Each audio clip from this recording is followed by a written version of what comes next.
Dans la vallée fertile de Noéma vivaient deux jeunes femmes, Lia et Rachel, dont le talent et la passion pour l'artisanat étaient aussi différents que leur personnalité. Lia, l'aînée, était une tisserande habile. Ses mains agiles créèrent des étoffes aux couleurs chatoyantes, des motifs complexes qui racontèrent des histoires. Rachel, quant à elle, était une potière passionnée. Ses doigts donnaient une vie à l'argile, façonnant des vases élégants, des statuettes expressives qui semblaient respirer. Toutes deux étaient fières de leur travail. Mais une rivalité silencieuse s'était installée entre elles. Lia enviait la liberté créative de Rachel, la façon dont elle pouvait transformer une simple boule d'argile en une œuvre d'art.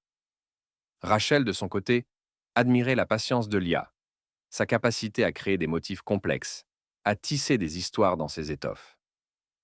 Un jour, une grande foire artisanale fut annoncée dans la région. C'était l'occasion pour Lia et Rachel de montrer leur talent, de se faire connaître et de peut-être même remporter un prix prestigieux. Toutes deux se mirent au travail avec une ardeur nouvelle, chacune cherchant à créer l'œuvre qui surpasserait toutes les autres. Lia tissa une grande tapisserie représentant la vallée de Noéma. Ses montagnes majestueuses, ses rivières sinueuses, ses champs verdoyants. Rachel modela un ensemble de vases inspirés des quatre éléments, la terre, l'eau, l'air et le feu. Le jour de la foire arriva, et les stands de Lia et Rachel attirèrent l'attention de tous. Les visiteurs admiraient la beauté des étoffes de Lia, la finesse des poteries de Rachel. Les deux jeunes femmes étaient nerveuses, conscientes de l'enjeu de cette journée. Alors que le jury délibérait, Lia et Rachel se retrouvèrent seules, côte à côte. Elles se regardèrent, et pour la première fois depuis longtemps, elles virent non pas une rivale, mais une artiste passionnée, une créatrice de beauté. Le verdict tomba. Lia et Rachel furent toutes deux récompensées.